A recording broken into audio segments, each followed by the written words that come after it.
ভেবেছিলাম বলবো তোমায়। কলমে দিলআফরোজ রিমা।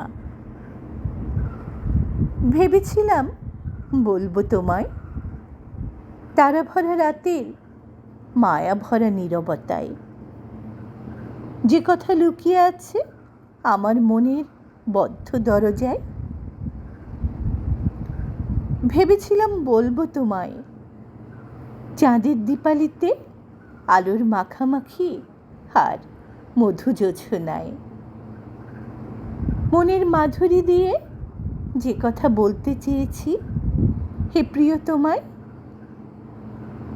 ভেবেছিলাম বলবো তোমায় কৃষ্ণচূড়ার রঙে রাঙিয়ে হে মন, মুখোমুখি হয়ে দুজন একা একা নিরালায়। পাখিরা যখন ফিরবে ঘরে, শান্ত হবে দিনের কোলাহল, বলবো সে কথা তোমায় নীরব সন্ধ্যায়। পাঠে আমি তাহেরা আনারকলি।